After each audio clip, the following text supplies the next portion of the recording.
Hampton, New Hampshire, in April 1917, when the United States of America declared war on Germany, was a quaint, quiet seacoast town with a population of 1,250 people.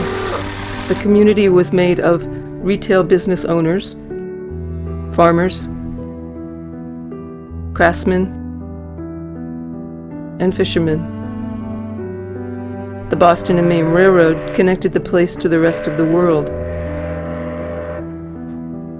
along with the street trolley and the newly introduced automobile.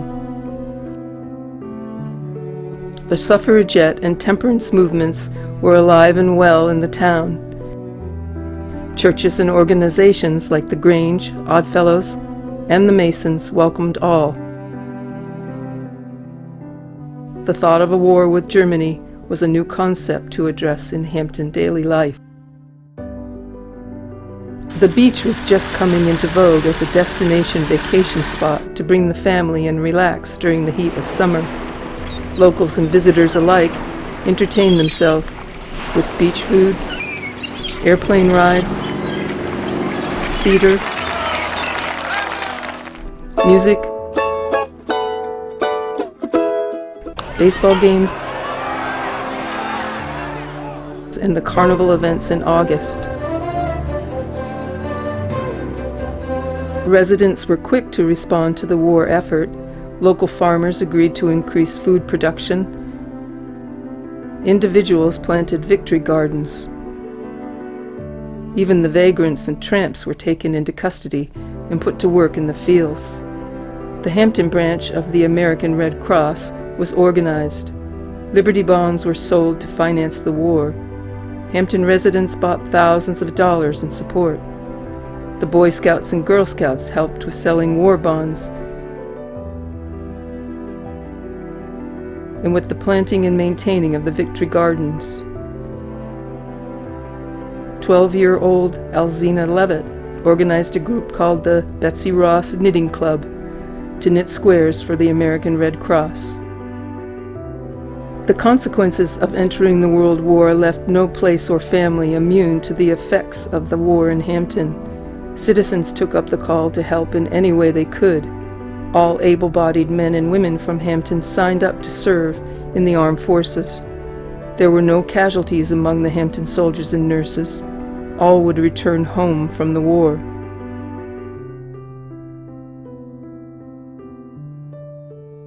Many homes in the town would have had a service flag in the window to honor the men and women from their household who were serving on the war front. During the Memorial Day Parade in 1917, Hampton veterans and Boy Scouts lined up on Lafayette Road to honor the war veterans. Posters promoting the war effort would have been seen throughout the town and beach. The war had begun, and Hampton was ready to cooperate in all lines of patriotic service as loyal citizens of the United States of America.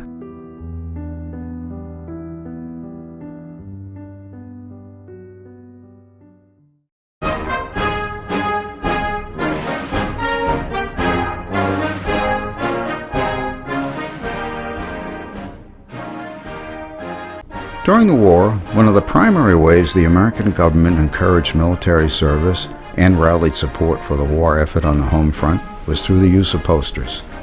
The Uncle Sam I Want You poster is probably the most famous of all, but there were hundreds of distinctive designs created, and these posters have become icons of the era due to their powerful graphical impact. Here is a small sampling of these stirring examples of the communication arts.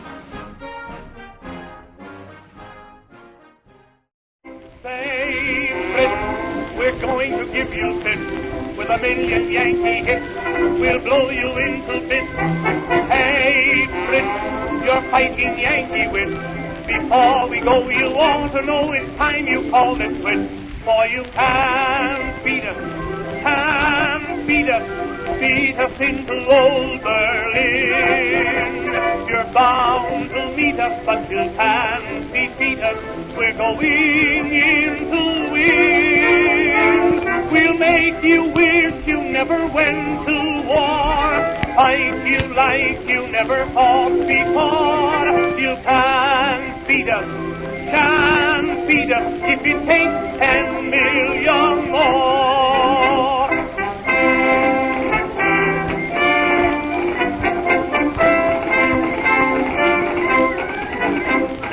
Say, Fritz, why don't you take a tip when you know each Yankee ship is giving you the slip?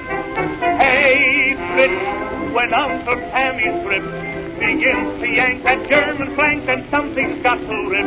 For you can't beat us, can't beat us, beat us into old Berlin. You're bound to meet us, but you can't defeat us. We're going in to win. We'll fight you now and then we'll fight you more. Fight you till we've made the Kaiser roar.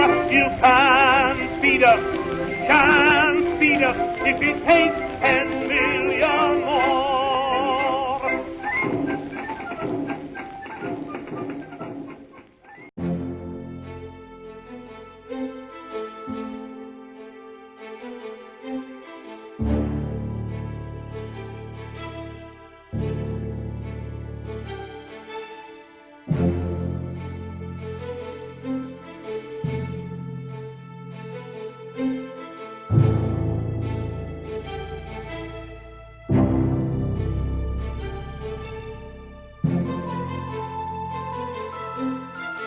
On April 2, 1917, President Woodrow Wilson appeared before Congress to ask for a declaration of war against Germany due to that country's resumption of unrestricted submarine warfare and its attempts to form an alliance with Japan and Mexico. 4 days later, on April 6th, America went to war. The following month, General John J. Pershing was selected to command the American Expeditionary Forces going to Europe. Over the next 18 months, he would transform the ill-prepared American military into a disciplined fighting force. However, at the start of the war, America had a standing army of only about 200,000 men, and that included National Guard members. The size of the military had to be increased dramatically, and relying on volunteers alone would not be enough. Consequently, Congress passed the Selective Service Act in May, which required all men between the ages of 21 and 30 to register for military service. Over 2.5 million men would be drafted. Also in May, Britain and the United States implemented a sophisticated convoy system to protect merchant ships and troop carriers. This tactic enabled the movement of large numbers of American soldiers to Europe with very few casualties. In June, General Pershing arrived in Paris to coordinate activities with the British and French allies. At times, his relations with the Allied generals would be difficult due to his insistence on an independent American fighting force. Also in June, over 14,000 American soldiers arrived in France.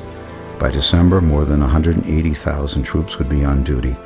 Ultimately, over 2 million American soldiers would serve in France and Italy. Overall, the American Expeditionary Forces fought in at least 16 engagements of varying degrees of intensity. Here's a quick overview of those actions.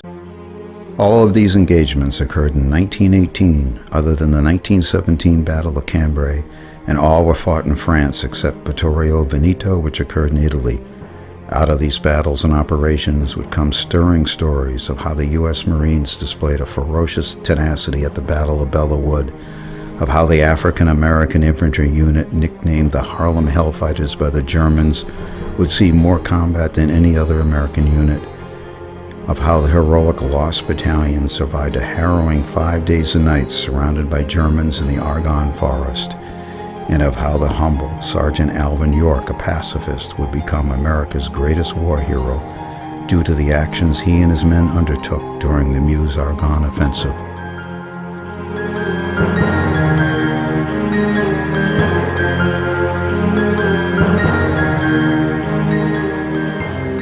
The war ended at 11 a.m. November 11, 1918. The last soldier killed was an American who died 1 minute before the armistice started.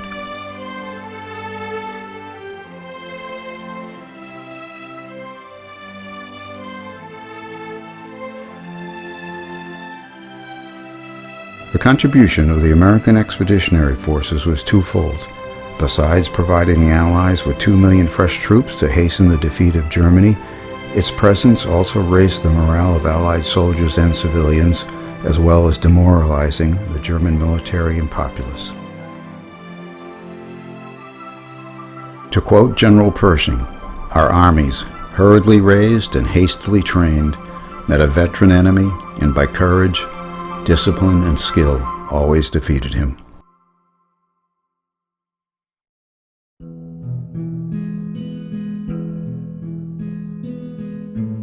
On a bronze tablet in front of the Lane Memorial Library, there are the names of 54 men and 2 women who served in World War I and who were associated with Hampton in one way or another. Some would serve in Europe alongside the more than 2 million men and women of the American Expeditionary Forces. Others would serve in the critical convoys that shuttled troops and supplies to Europe. 2 of them would provide nursing care to the sick and wounded, and a number would spend the war in training camps. Here are profiles of a few of our local heroes.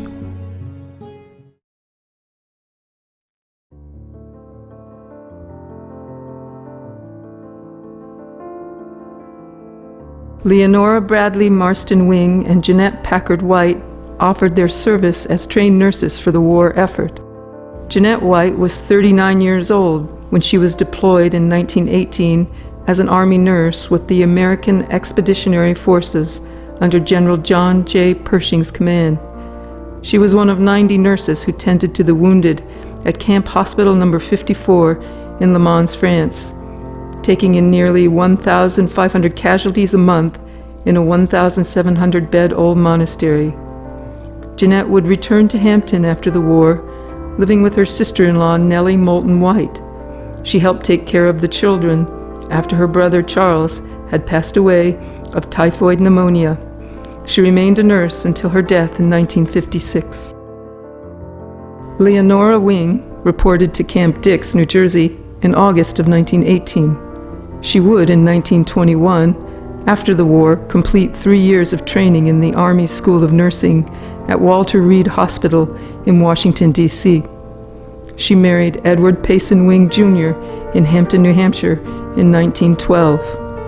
On April 27, 1918, Corporal Wing was killed in action in France. He was a member of the 102nd Machine Gun Battalion Company B. Leonora later lived with her aunt Adeline Marston in Hampton and worked at the Deaconess Hospital in Boston. She was a writer who wrote under the pen names Lucia Folger and Lee Folger in the late 1940s.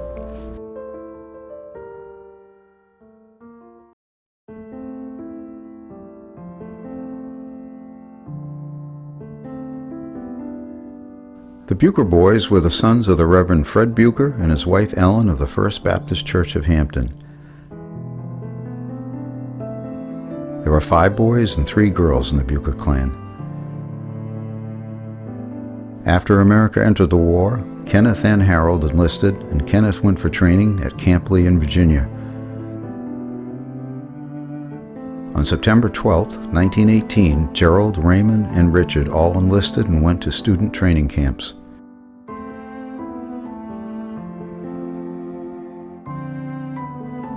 Richard and Raymond were identical twins. They both attended Bates College in Maine, where they were known for their running abilities. Raymond would become famous as a sprinter, placing 5th in the 1,500-meter race at the 1924 Summer Olympics in Paris. He may possibly be in the circled area of this photo of that event. Interestingly, the 1924 Summer Olympics was featured in the Oscar-winning film Chariots of Fire. Both Raymond and Richard would later minister with the American Baptist Foreign Mission Society in Burma, Thailand, and China.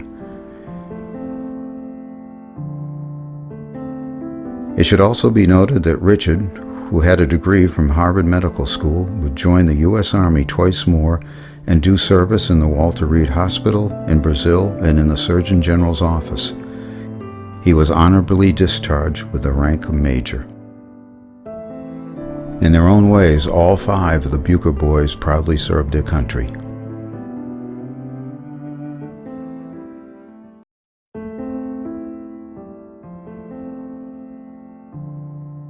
Marvin Fisher Young was one of the first men to enlist from Hampton in April 1917. He trained under Captain Elvin Foss at Fort Stark in Newcastle, New Hampshire. From the Hamptons Union, July 26, 1917, Corporal Marvin Young and Stanley Fogg, members of the Coast Artillery Company, left Exeter this morning for Fort Stark. There was a great send-off at Exeter. The stores closed, and accompanying the music of the band, crowds cheered the company on its way. Marvin would later go on to more training camps at Fort Slocum, New York, Camp Dix, New Jersey, and Camp Upton, Long Island. After the war, Mr. Young served on the police and fire departments in Hampton. The kids in Hampton knew him as Majestic Marvin, traffic cop and speed trap for automobiles who sped through town. He was a post commander for the American Legion Post number 35. Marvin is buried in the Young family plot at the Hampton High Street Cemetery.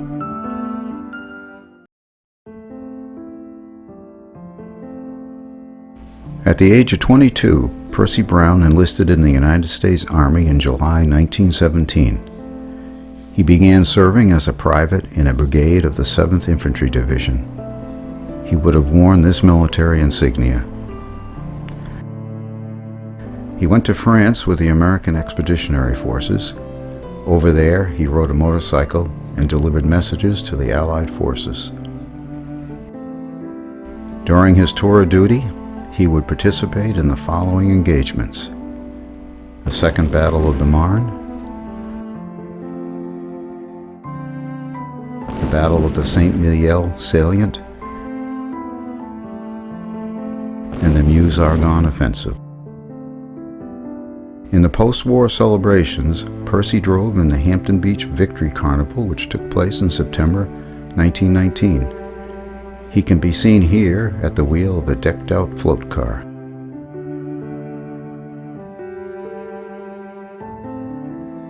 Percy would become the proprietor of the casino garage at Hampton Beach. Later, he would join the Hampton Fire Department and work alongside Marvin Young. As an interesting side note, Percy's father, Alexander, had earlier been the chief of the Hampton Beach Fire Station, and he and Percy built this fire truck.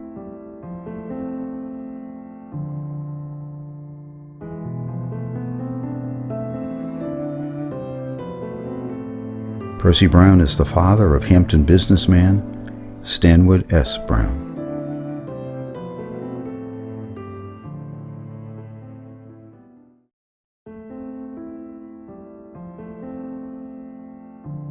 Harry Newton Elwell's mother, Elizabeth Hall Palmer, was from Hampton. In 1915, he enlisted in the U.S. Army. He was part of the 101st Regiment Field Artillery Battery F, the 1st Massachusetts Field Artillery.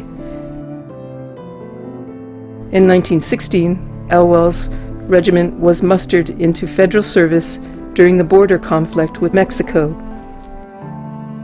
They were the first regiment to arrive at the border stationed at Fort Bliss in El Paso, Texas. The 101st was again called into action during World War I, arriving in France September 25, 1917. Harry Newton Elwell was honorably discharged from service as 2nd Lieutenant Field Artillery on July 26, 1919. Harry is listed as an electrician in the 1920s census, but his primary job was as toll taker at the Hampton River mile-long bridge. He also worked with the Hampton Fire Department. His grandson, John Mason, lives in his home on Winnicott Road in Hampton, keeping memorabilia about his grandfather in safekeeping in Harry's U.S. Army trunk. His picture on the wall at the American Legion Post 35 shows that he was an active member of the American Legion in Hampton, New Hampshire, serving as post commander in 1934. He passed away at the Veterans Hospital in Tongass, Maine in 1940. He is buried in the Hampton High Street Cemetery.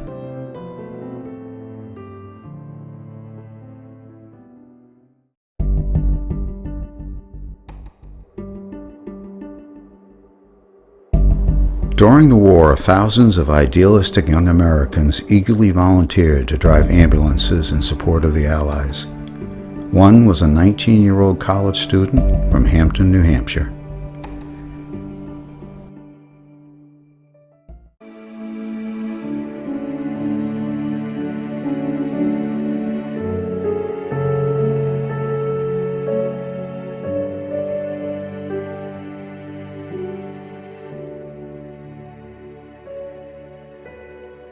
In May 1917, 1 month after America entered the war, Rupert joined the Clark College Ambulance Unit.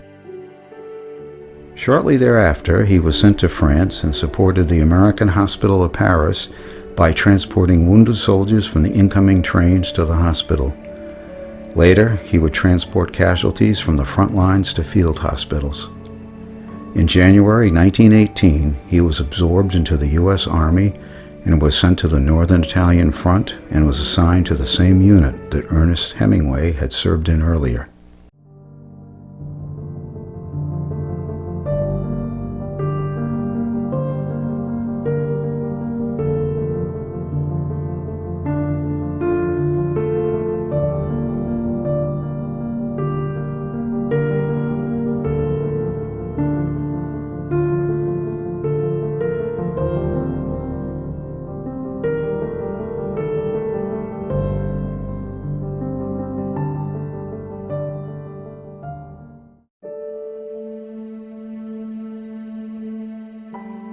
During his tour of duty, Rupert wrote a number of revealing letters to a young woman named Ernestine, who lived in Hampton, New Hampshire. These letters reflect a comfortable candor in sharing both the harsh and satisfying moments of his life on the front. Here are two of the letters. September 1st, 1917, the French Front. Dear Ernestine, the last time I wrote I was leaving for the front, wasn't I? Well, I went and saw and did, and here I am still in range of cannon. The French infantry took Lamore home in Hill 304, and it was interesting to see the French artillery moved up and the wonderful rapidity of the advance all along. But the other side of it, the wounded and dead during the attack. Men often died before we could reach the hospital, the car covered with blood and all. That's what tries a fellow's nerve, if anything. But for a while that is all over for us. We are on repo in Triancourt. The best part of it is that you can get something to eat, omelet, wine, toasted bread, butter, and all the jam you can eat. That is what we all like to get back for after living on sardines and boiled beef.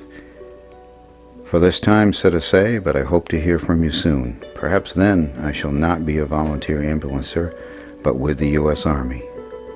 Most sincerely, Roop.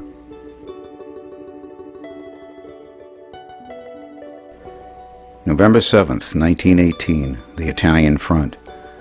Dear Ernestine, I was sent down on the Piave River on the 23rd of October, and the same night was sent out to a post on the river called Cavalli, where everything was ready for the offensive. The bombardment came on the night of the 25th, and under the artillery fire, the Italians put up 2 bridges.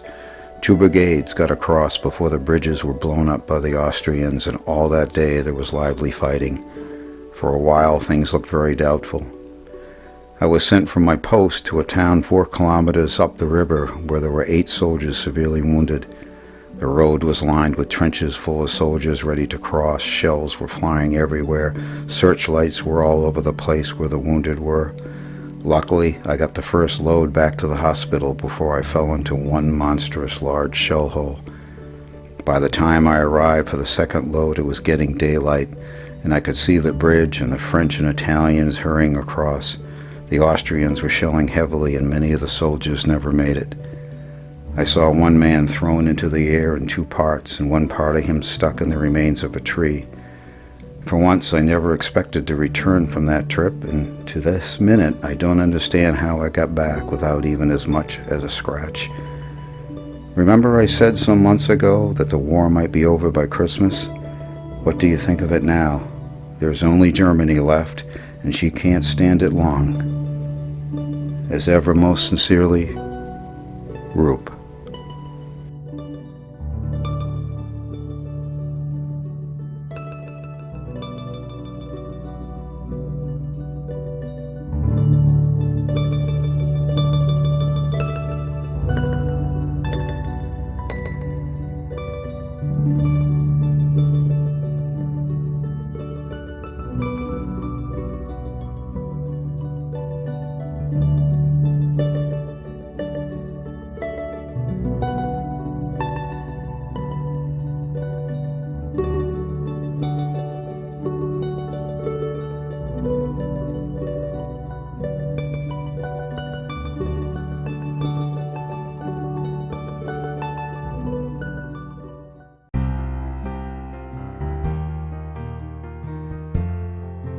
November 11th became known as Armistice Day and later Veterans Day. On the 11th month, 11th day, and the 11th hour, the guns of World War I fell silent. The Hampton's Union reported, "Last Monday saw many and varied demonstrations in recognition of the signing of the armistice, which ends the Great War. The bells were ringing all day. There were parades, and in the evening, a large demonstration of marchers with music, colored fire, fireworks, bonfires, etc. Soon the soldiers and nurses would be returning home to a Hampton not much changed by the war.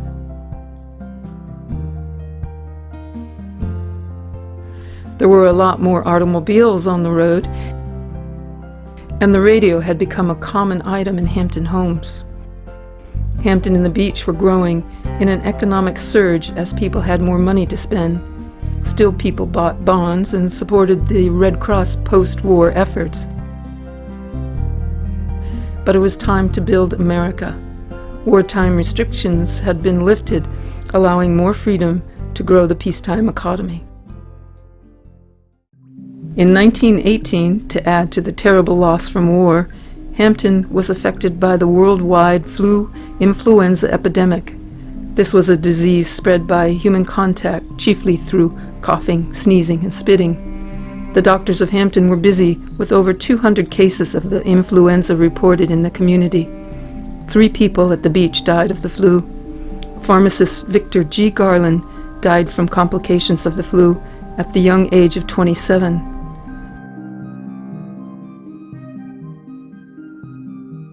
$20 to 40 million soldiers and civilians died worldwide from this epidemic. Brewing within the politics of the world was unrest after the war. Intolerance did increase as a direct result of the war. The Ku Klux Klan had 5 million members by 1925. 700 strong under white sheets and cone hats, the KKK would march through the town of Hampton in 1925 to a gathering on Mill Road.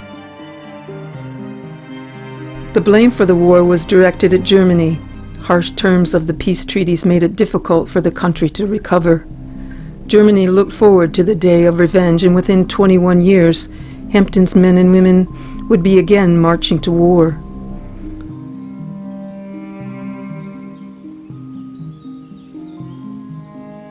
Little was solved worldwide by this war that took 38 million military and civilian lives and laid devastation on the countries where the war was fought.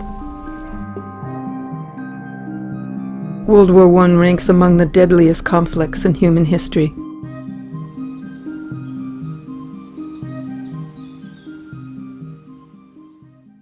As a direct result of World War I, the American Legion Post No. 35 was established in 1933 to preserve the bonds of service and to support their fellow veterans in their communities. Many of the soldiers from World War I became charter members. The Legion Hall was at the Fire Station No. 2 on the corner of Academy Ave and Wanacunnet Road.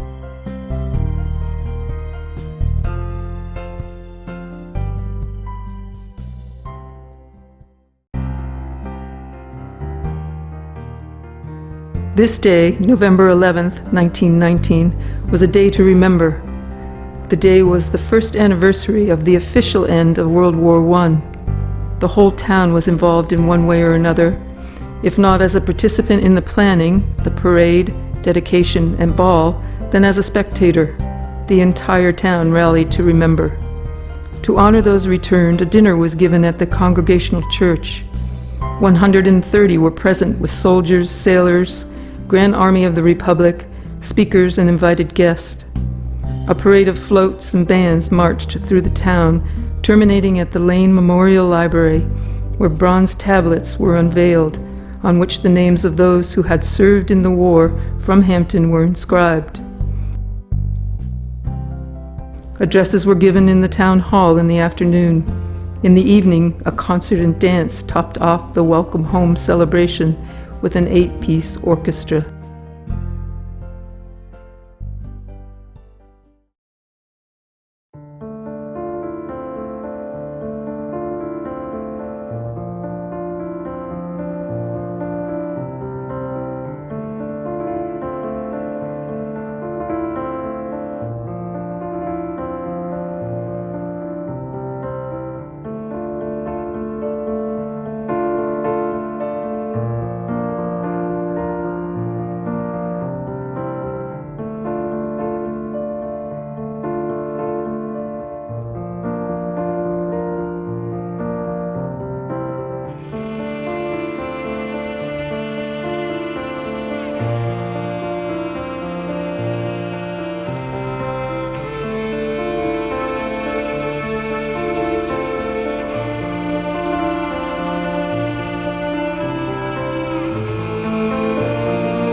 In Flanders fields the poppies blow, between the crosses row on row that mark our place, and in the sky the larks still bravely singing fly, scarce heard amid the guns below.